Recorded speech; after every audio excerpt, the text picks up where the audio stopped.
छोटी लड़की डर गई जब उसने देखा उसकी माँ जब भी अपना काम खत्म करती उसके हाथ में एक मोती निकल आता। अमीर लोग हर दिन उन मोतियों को खरीदने के लिए उसके मामा से झगड़ते थे, मगर हर बार माँ बहुत कमजोर हो जाती। लड़की समझ नहीं पाती ये सब क्या है। मामा बस मुस्कुराकर कहता, जब तू बड़ी होगी तब समझेगी। पर माँ ने कहा था, जब तू बड़ी हो जाएगी इस घर से चली जाना। उस दिन से लड़की के दिल में एक सवाल गहराई से बैठ गया कि आखिर माँ के मोती कहाँ से आते हैं। सालों बाद लड़की कॉलेज से लौटी। उसने अपनी माँ को अपना एक्वाकल्चर डिग्री सर्टिफिकेट दिखाया। मुस्कुराकर बोली, माँ अब मैं मोती का बिजनेस संभाल सकती हूँ। पर माँ का चेहरा सख्त हो गया। उसने डांटते हुए कहा, तू उन चीजों में मत पड़ जो तुझे नहीं पता। तभी मामा कमरे में आया, बोला, आज रात मोती का कमरा तैयार रखना। लड़की को शक हुआ। उसने ठान लिया आज वो सच जानेगी। रात हुई, माँ कमरे में गई। लड़की धीरे से पीछे पहुंची। दरवाजा खोलने ही वाली थी कि कदमों की आहट आई। वो जल्दी से कोने में छिप गई। उसने देखा माँ एक अजनबी आदमी को कमरे में ले जा रही थी। मामा ने दरवाजा बंद किया और सबको मना कर दिया, कोई पास ना आए। लड़की की जिज्ञासा बढ़ गई। वो पीछे की खिड़की से झांकने लगी, पर अचानक उसकी हरकत माँ की नजर में आ गई। लड़की डर गई और भागकर अंधेरे में छिप गई। सुबह जब रोशनी फैली, माँ थकी हुई बाहर निकली। उसके हाथ में चमकता हुआ बैंगनी मोती था। उसने वो मामा को दे दिया। मामा तुरंत उसे अमीर व्यापारी को बेच आया। दोनों के जाते ही लड़की भागी। माँ को सहारा देना चाहा, लेकिन माँ ने उसे धक्का देकर दरवाजा बंद कर लिया। लड़की को लगा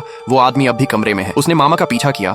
मामा व्यापारी को विदा कर लौट रहा था। लड़की फिर से खिड़की के पास पहुंची। अंदर से मामा की आवाज आई, कल से 30 और क्लाइंट्स जोड़ देते हैं। माँ घुटनों पर गिरकर बोली, मुझे कुछ दिन आराम चाहिए। लड़की की आंखें भर आई। वो माँ की मदद करना चाहती थी, लेकिन तभी मामा ने खिड़की से उसे देख लिया। सख्त लहजे में बोला, बड़ों के काम में मत पड़। अब लड़की को यकीन हो गया कि कुछ बहुत गलत चल रहा है। हर दिन मामा नए अमीर लोगों के ग्रुप लेकर आता। माँ कमरे में जाती, मोती बनते, लेकिन जो अंदर जाते वो कभी लौटते नहीं। आखिर एक दिन माँ थक कर गिर पड़ी। लड़की फूट फूट कर रोई और उसने फैसला किया अब वो खुद माँ की जगह मोती बनाएगी। मामा ने कहा, ठीक है, आज रात नाइट सूट पहनकर मोती के कमरे में जा। रात को जब सब सो गए, लड़की कांपते हुए दरवाजा खोलती है और तभी